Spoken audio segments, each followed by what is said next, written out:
One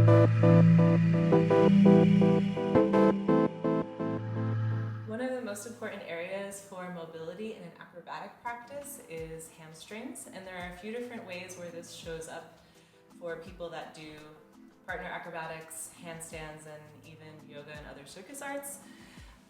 Particularly L-basing acrobatics. So if you're basing, you want to comfortably be able to bring your legs to 90 degrees, but also have some wiggle room here to be strong and stable.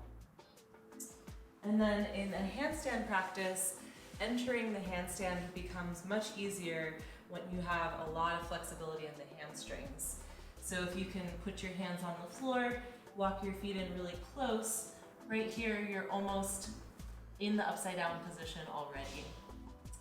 Hamstring anatomy is not particularly complex. There's 4 parts, 2 lateral and 2 medial. It's a really big cross-sectional area, so it's a big, strong muscle. And there's a few different ways that we can prepare, and then a couple of ways that we can wind down after the practice.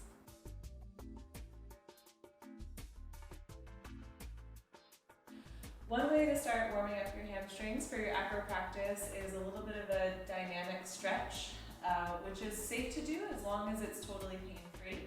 You can do that by taking some easy leg swings front to back. And again, go to your tolerance. If it's the first thing you're doing in the day, don't go crazy. Just easy swing back and forth. Another way to do this would be lying down. And you can keep the other leg bent, makes it slightly less intense. Little kicks.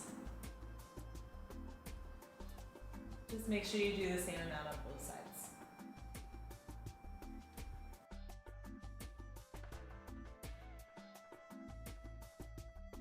One really important concept in flexibility is to also make sure you work and strengthen the muscle group in question. A great way to do this for hamstrings is with hamstring bridges. So you start like a regular bridge, set your heels up close to your butt, lay on your back, and just lift your hips up into a bridge. From here, keep the hips high as you slide the feet out, the distance of your choice, and then slide them back in and come down to rest. So as you slide your feet, try to maintain a little bit of tailbone tuck so that you really feel your hamstrings working and not your low back extensors. About 8 to 10 of these is fine. And again, after you do some work with the hamstrings, they'll be more prepared to stretch.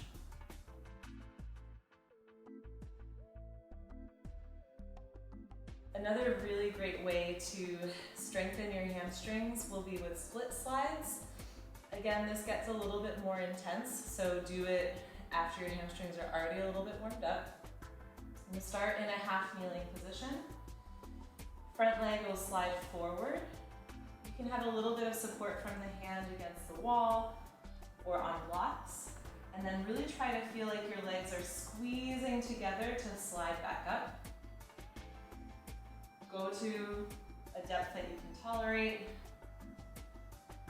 and then maybe you try the hands-free version when you're feeling really strong and stable.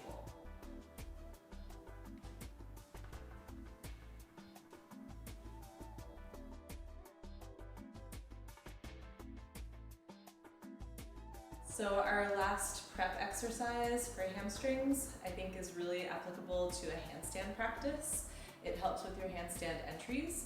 We're going to do standing split lifts, which are great because they work both legs.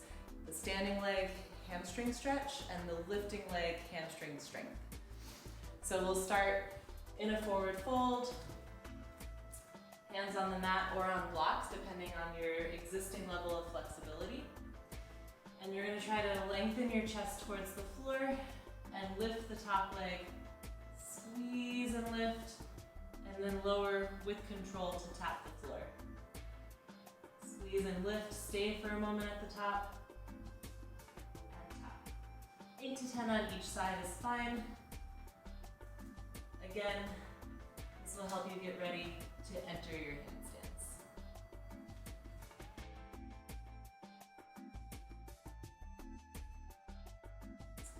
So by the end of your practice, you might be ready for a more passive, prolonged hamstring stretch. I recommend just a seated forward fold. There's lots of different ways you can modify and intensify this stretch. You can have legs together, you can have legs slightly apart. There's 4 different parts of the hamstring muscle, so you'll hit different parts with different width of your legs. From here, you can bend the knees a little bit, hinge forward from your hips, and just grab for your ankles, feet, shins. Try to relax in the stretch a little bit. You could also do this as a partner stretch with a friend giving you a gentle push on your back. If it's hard for you to sit upright with your legs out in front, I would elevate your butt.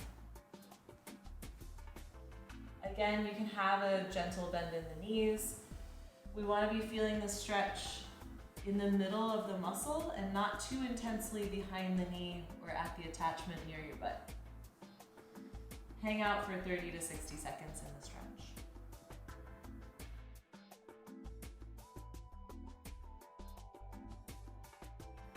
One of my favorite ways to wind down after practice is by using mobility tools. And for hamstrings, I recommend a pin and stretch technique. So we're going to use this mobility peanut. You can grab one online. I'm going to place it sort of in the belly of the hamstring. And while seated on an elevated surface, you press down into the mobility peanut a little bit with your body weight, and then you can extend the knee and bend it. A few reps, and then just move the mobility tool a few inches. It should feel like some sensation, maybe a little bit of tenderness, but no pain. So do it for about 2 or 3 minutes, again, after you're done with your hard work.